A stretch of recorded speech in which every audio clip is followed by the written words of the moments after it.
In this episode of the Smart City podcast, I had a great chat with a fellow member of the Future Leaders, Future Cities delegation, Bronwyn Voyce. Bronwyn is currently a consultant at GWI.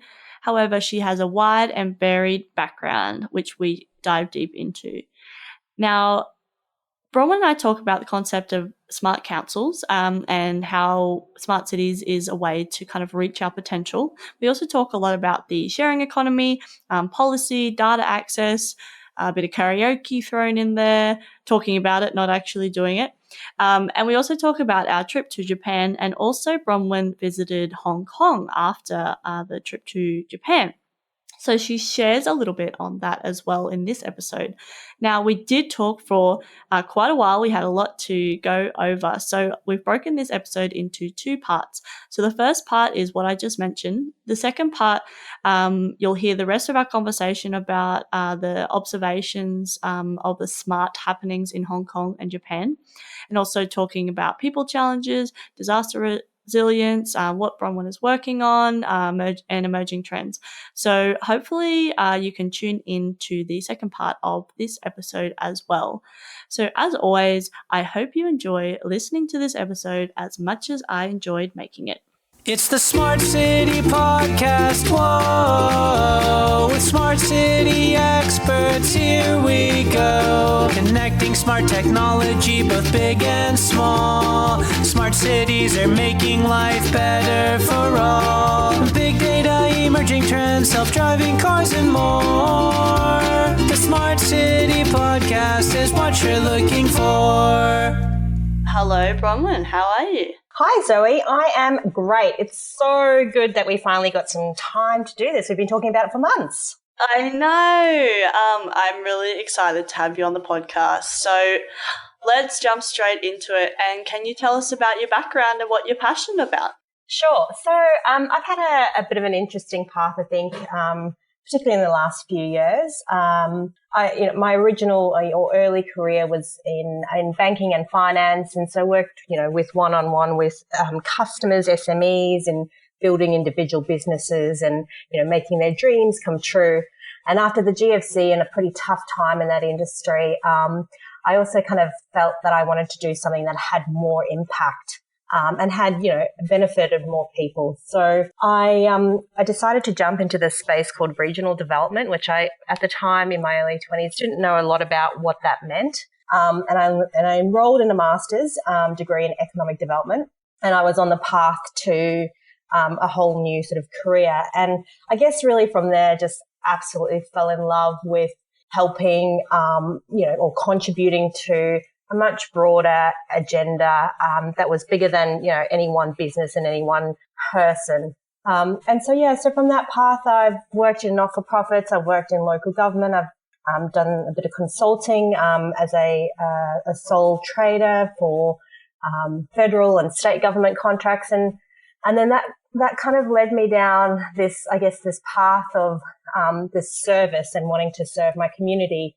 And I ended up finishing my master's as with the international community development. So had this really sort of strong economic development, community development, regional development flavor. And from there, decided to run for local council in a regional town up in far north Queensland.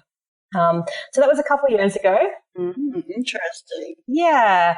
So that's one of the most rewarding, one of the most challenging times of my life, certainly, being in the public service and being a public a servant that's an elected representative as well. People put have a whole new perspective and a whole new way that they treat you as an elected official. But it was so it was very rewarding, but it was also very challenging.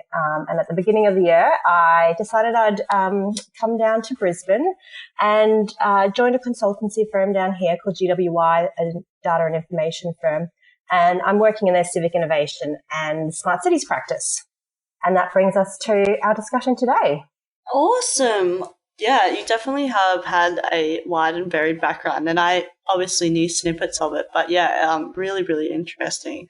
And I think it's really great to bring that to the smart city space. You can appreciate kind of all different facets of what's happening, and, smart city is all about serving the people. So really, really cool. So what kind of sparked your interest in the smart city space specifically? Sure. So it was probably, I'd say a little bit before my time as a counsellor and being in a role of economic development where you're thinking about new ways to enhance the operating environment for businesses to operate, for jobs to be created, and ultimately improve, the livability, the investability, and the financial sustainability of a region. And, smart cities is really, kind of fits all around that. And as a local government councillor and thinking about the future of my region, the future of my council, I really kind of started thinking a bit more and looking towards the cities and, what are other places doing around the world? And that's where, this trend or theme or, this thing called smart cities really started to emerge. And for me, I guess it's, there's a lot of, and I know we'll unpack a bit of it, and there's a lot of parts to it, but it was really around that, how do I make my place better? What's happening in the bigger world out there? What can we learn from what other places are doing? And how can we apply that in a way that is relevant to a rural town or a regional city or an urban and metropolitan area? And there's no one answer for any of that. Yeah, definitely. So you've kind of answered it already, but what is a smart city to you? So I think, as I said, I think there's a lot of facets to it. So I tend to think in a couple ways. So having a local government background, and with local government being really at the forefront and the centre and the absolutely kind of fundamental stakeholder in building this thing we call smart cities, there needs to be a smart council or a smart local government component.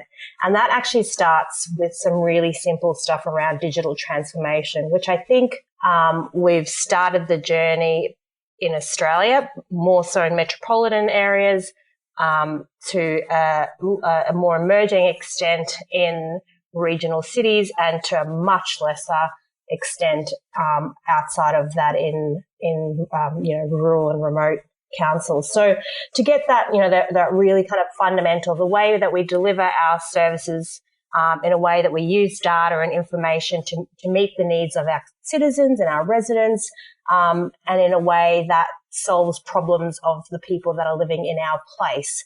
So there's that digital transformation, smart council aspect, and then there's the smart community aspect. And that for me is really about, how are we thinking about enabling the way that we live our lives, the way we do business, the way we work, the way we access services. So, when we think about future of work, when we think about mobility, whether it's in an urban centre or whether it's, in a geographically dispersed region, all of the way that we start to think about that in, 21st century in this digital age, we need to be doing it in a way that's smarter.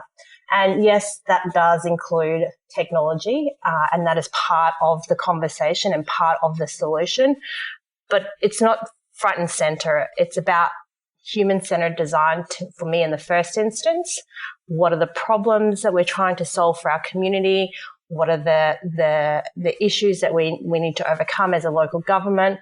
And then how do we think about designing solutions around that in a much smarter way, utilizing the technology that we have, or the emerging technology, and also using behavioral insights and, understanding why people make decisions to hop on that train or that bus, or why they make decisions to live in one place and drive to, the next local government area for work. So all those kind of, I know I'm going, I could probably speak for days on this, but, all those bits and pieces all form part of, I think, this thing that we talk about in smart cities. And it's really about how do we use data, how do we use human-centered design to make better places for people to live and visit, do business, have jobs, learn, and so forth. Yeah, definitely. I mean, I think you've kind of answered the next question is as well, which is like, why is this so important? Like, why is this smart city space so important? Really good question. I think it's so important because it's about potential. So when you think about place, there are, the diversity of opportunities and the extremities of barriers and challenge mean that every single place, comes with its own unique kind of identity. But we also share a lot of, the similarities between, some of the challenges and some of the opportunities. And it's about finding new ways to really ignite the potential of those places so that, we're creating better places, whether it's an urban centre or a rural centre. We're creating better places for people and we're enabling potential to arise. Yeah, no, I like that thought about potential, not just what is now, but what the potential is. So, yeah, no, I think that's really important. Yeah, definitely. I mean, it's about addressing today's problems, but it's also about thinking about, the future, which, is a very challenging thing to do sometimes when, you just have to worry about delivering services, getting bins emptied today, fixing potholes in roads, all those kind of challenges that local government and, local and cities have. But then thinking about the future and as it's emerging, when people will be interacting with, the way that they work differently, they'll be wanting different things from transport. I mean, I give a very, a pertinent example about the Ubers and the Deliveroo's and the, Uber Eats that turn up on my street every day, every hour of the day.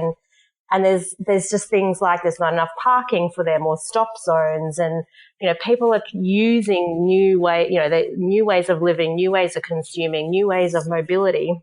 And we need to start thinking about, addressing some of those now, but also what that future looks like. Do we need a different, a planning scheme that thinks more about, a smart urban mobility strategy, or, the sharing economy? And, do buildings need to have more or less parking if we're going to have, autonomous vehicles? And so I think all those things, are encapsulated in why we need to be thinking about smart cities and the future of them, but also addressing some of the issues that we have now. Yeah, no, I agree. And I think the people will tell us through their actions what they want. Like, it's not like they're going to wait for a planning policy for, Deliveroo or, to address that issue. And I think sometimes a lot of the time you still won't catch it before it's a thing, but hopefully we can catch it before there's an incident. I just think of the sharing economy hasn't really hit us as much yet, I think. I think we're talking about the sharing economy, and I think it's going to become more and more prevalent. And it's not necessarily that we know all the answers. Oh, well, if we do this, then that will solve that problem or that kind of thing. It's more, we just need to be thinking about it now and start that kind of innovative thinking process without using innovation, because that word's way overused, but just kind of having people thinking about this, I think, is really important. And that's where I think the smart city concept really brings people together to start thinking about it. And I think the collaboration piece has really brought smart cities to the forefront, which I think is really useful for then governments to, they obviously have a lot of, like you said, the issues that are happening right now. They need to empty bins. They need to these things. These things are obviously very important. But if they can then start leveraging some of these other people that are already starting to collaborate on the smart city space, then I think they can use that knowledge to everyone's advantage, which, that open source kind of data and that kind of thing. Yeah, look, and I think you've hit the nail on the head there, Bitzoe. I think the narrative about smart cities in terms of the emerging, discourse, both in a public space, but also, even in the commercial space around, what this looks like, what it means, how do we build smart cities, how do we capitalize it? That in itself is driving those conversations, which is really important. And the smarts are in using the data that we have access to, and the problems that people are telling us that they have now. We knew Uber was going to be coming to Australia. We knew it was going to come to Queensland at some point. We knew it was going to come to Brisbane. We knew it was probably going to go to Cairns. And I think we're a little bit on the back foot with some of our policy around that. and thinking about the way that we could better leverage. So what sort of Uber data does the government have access to? Do we know how many people are using ride shares at the moment? Do we know what routes they're taking? There's a whole bunch of things that smart cities, that is a smart about, you thinking about cities that we could be doing better, I think, just now in the immediate term with, data and information, that we just haven't quite, I think that's quite a sort of a simple example. But then I just think about autonomous vehicles, and I know you've done a fair bit in this space, so I don't want to by any means pretend that I'm an expert, but, are we just going to wait until there's an fully autonomous vehicle on our roads before we think about the future of autonomy, in our mobility space in Queensland? And I think also, with the autonomous vehicle and the Uber example, I think I don't want to use your words because you just use them for me, but you hit the nail on the head, with the knowing what data that they have. And so what you need to do in that space, and again, like I'm not an expert in this space either, in rideshare, but I'm trying to learn more and more. But it's more like if we knew we knew it was happening, if we actually acted on that, then we would be able to regulate. So then we have that data. So I'm not anti-regulation, but that's the thing. If we actually have people thinking about these things, we can start putting regulations and policy or whatever, because regulation at the end of the day are trying to keep the community safe. Like it's, I don't agree with over-regulating either, but if we started to regulate that earlier, then we would have all this data like you just said, and you could then compare it to, okay, well, people taking Ubers or rideshare, Ola, whatever, instead of public transport. And, okay, well, how can we address that? And there's so much you can do with that data, and it's really important. And I think autonomous vehicles is a great example as well, that we're starting to think about it, but there's a high chance that we'll get Uberized again because it'll become accessible to people that can afford it, and then it will become even further accessible because they'll work out different business models that make sense to get it into the market before all the regulation comes, which, isn't. Yeah, so there's so much in that space. It's so interesting. Yeah, absolutely. Yeah, I think we could talk all day on that. Yeah. Okay, so because you and I went to Tokyo recently. We did. And that was awesome. And the karaoke was lots of fun. Oh, yes. Am I allowed to say, can I say that one of my highlights was pretending to be a backup singer for Zoe as the karaoke queen on the delegation. Oh, stop it. She has a phenomenal voice. I know what her number one karaoke song is. If anybody wants to know, they can certainly reach out to me and I can share that little snip of information. But yeah, it was a wonderful, wonderful trip. Yeah. Let's talk about it a little bit because I know you spent some time in Hong Kong as well. So I'm keen to hear your thoughts. I know you weren't there for very long either, but let's talk about Tokyo and Hong Kong in whatever order you like and how they're embracing the smart city concept, do you think? Okay. So, I mean, I sort of, I say this with, explicit that I spent about 4 days in each of the two places. So, I'm not pretending to be an expert by any stretch of the imagination. Yep. Surface level. Yep. Absolutely. But these are sort of my observations, I guess, in terms of, and I've been reflecting on this quite a lot. So the first thing was, I think, and I'd like to, we can go back to Tokyo, but I think if I just an immediate thought, is the best way that I can describe the contrast between Tokyo and Hong Kong for me was order versus chaos. But both of them were incredibly amazing. So when I say that I think about Tokyo, in terms of they're a very organized society culturally. They just have the Japanese have a way of, conducting themselves, the way that they participate in society, the way that they, behave in public. It's just a very kind of, coming from Australia, I think, there was a number of times we were wandering around the city and we'd have to kind of remind ourselves to be a little bit more quiet and respectful and line up properly and do sorts of things that Tokyoans do, if that's a word.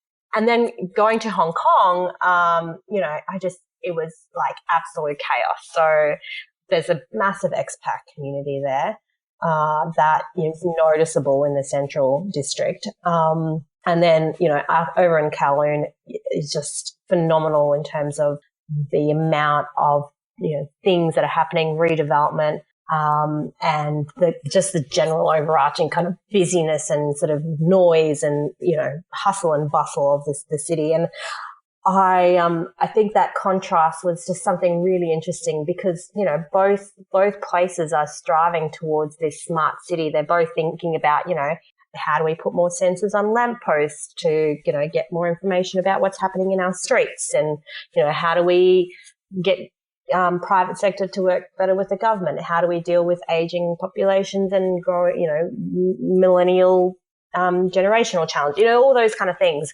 But they're just very they're very different. And then, I think particularly in Hong Kong, I thought, I felt a little bit overwhelmed. I thought, how can you ever transform a place that has just got so much going on every second of the day? How can you transform this whole entire place to be smart? How do you get the street traders in the markets to, think about smart waste and recycling better? And, how do you get taxi drivers who drive far more chaotically, I think, than they do in Tokyo, to, adhere to different ways of mobility? And I couldn't pay with a credit card in my taxi or even my ride, my train card in Hong Kong. Whereas in Tokyo, it's all linked to the one card system, and I can pay for my taxi with the same card that I get on a train with. So it was just really contrasting, both super, super interesting places. But happy to have a bit more of a chat about Tokyo, given, you and I were both there and shared that experience. I think I've been to Hong Kong as well, but only for leisure. And I found definitely the chaos, but it's quite for a tourist, it's quite an easy place to be, right? It's just easy to get around, I suppose, and there's so much to do. Absolutely. I mean, I don't necessarily enjoy that all of the time, but it was when I went, I quite enjoyed that kind of relaxation of travel, but so much going on, so you could do everything, if that even makes any sense at all. Yeah. Look, by day 4, I mean, I was hoping Qantas could, by mistake, cancel my flights, and I could spend a few more extra days there, or weeks or months. I really, fell in love with all that was going on in Hong Kong. Hello, Smart City friends. So I really hope you enjoyed part 1 of this episode. Tune in to part 2 coming out shortly, and you'll hear more from Bron about Hong Kong, Japan, people challenges, what she's working on. So I hope you can tune into that episode, which will be the next one coming out. Talk soon. Bye. It's the Smart City Podcast. Whoa! Thanks so much for listening to the Smart City Podcast. Show notes for this episode and all other episodes can be found at thesmartcitypodcast.com. If you have any questions or comments for me or any of my guests, connect with me via email, zoe@thesmartcitypodcast.com, or via the socials. I'm on Twitter and Facebook @SmartCityPod. As always, I hope you enjoyed listening to this episode as much as I enjoyed making it. Smart City Podcast is what you're looking for.